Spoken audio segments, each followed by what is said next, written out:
ഇത് എന്റെ ഓൺ വോയിസിൽ ഞാൻ ആദ്യമായിട്ട് ചെയ്യുന്ന വീഡിയോ ആണ്, ഒരു റീലായിരിക്കും. ഇത് ചെയ്യാനുള്ള ഒരു കാരണം എന്താ വെച്ച് കഴിഞ്ഞാൽ ഒരു പ്രചോദനമാണ്. ആക്ച്വലി ഞാൻ ഇപ്പോൾ ചെയ്തുകൊണ്ടിരിക്കുന്ന ജോലി പലർക്കും ഇഷ്ടമല്ല. അത് അതിൽ എൻ്റെ സുഹൃത്തുക്കളുണ്ട്, എൻ്റെ ഫാമിലി മെമ്പേഴ്സ് ഉണ്ട്. ഇതൊന്നും അവരുടെ തെറ്റല്ല, കാരണം അവരൊക്കെ എന്നെ കാണുന്നത് അവരുടെയൊക്കെ മനസ്സിലുള്ള ആ ഒരു സ്ഥാനത്തല്ല ഞാനിപ്പോൾ ഇരിക്കുന്നത് എന്നുള്ളൊരു ഫീലിംഗ് കൊണ്ടായിരിക്കും അവരൊക്കെ ചോദിക്കുന്നത്, എന്നോടുള്ള ഇഷ്ടം കൊണ്ടായിരിക്കാം. സോ ഞാനത് അങ്ങനെ എടുക്കുന്നുള്ളൂ. പക്ഷേ പലരും ചോദിച്ചിട്ടുണ്ട്, നീ എന്തിനാ ഈ ഭ്രാന്ത് പിടിച്ച ജോലി, അല്ലെങ്കിൽ ഇത്രയും കോംപ്ലിക്കേറ്റഡ് ആയ ജോലി? എല്ലാ ജോലിക്കും അതിൻ്റെതായ കോംപ്ലിക്കേഷൻ ഉണ്ട്. പക്ഷേ നമ്മുടെ പാഷൻ പലർക്കും ഭ്രാന്തായിരിക്കും. പക്ഷെ നമുക്ക് നമ്മളുടെ വിശ്വാസത്തില് നമ്മൾ ആ പാഷനും കൈപിടിച്ച് നടക്കുമ്പോൾ നമുക്ക് കിട്ടുന്ന ആ ഒരു സാറ്റിസ്ഫാക്ഷൻ ഉണ്ടല്ലോ. പ്രത്യേകിച്ച് നമ്മൾ പാഷനോട് ചെയ്യുന്ന ഒരു ജോലി നമുക്ക് ഒരിക്കലും മടുക്കില്ല.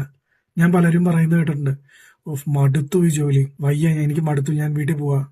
അല്ലെങ്കിൽ ചിലപ്പോൾ ഈവൻ സർക്കാർ ജോലി ചെയ്യുന്നവർ വരെ എന്നോട് പറഞ്ഞിട്ടുണ്ട്. എന്റെ ഫ്രണ്ട്സ് തന്നെ ഒരുപാട് പേര് സർക്കാർ ജോലി ചെയ്യുന്നവരുണ്ട്. സോ ആ ഒരു പൊസിഷനിൽ ഇപ്പൊ നമുക്കൊന്നും എത്തിപ്പെടാൻ പറ്റാത്ത പൊസിഷനിൽ ഇരിക്കുന്നവർ വരെ പറഞ്ഞിട്ടുണ്ട്, മടുത്തു ഈ ജോലി, എങ്ങനെയും ലീവ് എടുത്ത് വീട്ടിൽ പോകണം, അല്ലെങ്കിൽ എങ്ങനെയും തീർക്കണം, വേറെ ജോലിക്ക് ട്രൈ ചെയ്യണം എന്ന് പറഞ്ഞവർ ഒരുപാട് പേരുണ്ട്. പക്ഷേ നമ്മുടെ പാഷനെ മുറുക്കെ പിടിച്ചിട്ട്, അത് എന്ത് തന്നെ ആയിക്കോട്ടെ, വാട്ട് എവർ ഇറ്റ് ഈസ്, ആ പാഷനെ മുറുക്കെ പിടിച്ച് നടന്നോ, ജീവിത അവസാനം വരെ നിനക്ക് മടുക്കില്ല, ചെയ്തുകൊണ്ടേയിരിക്കും. എന്നും രാവിലെ ഞാൻ എണീക്കുന്ന സമയത്ത് ചിലപ്പോൾ 12 മണിക്കൂർ, 13 മണിക്കൂർ, 14 മണിക്കൂറൊക്കെ ഡ്യൂട്ടി ഉണ്ട്.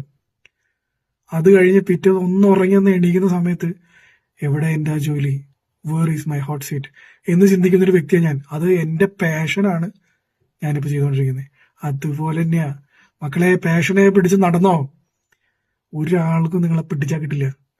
കാണാത്ത ദൂരത്തേക്ക് നിങ്ങൾ പറക്കും. അതാണ് പാഷന്റെ പവർ.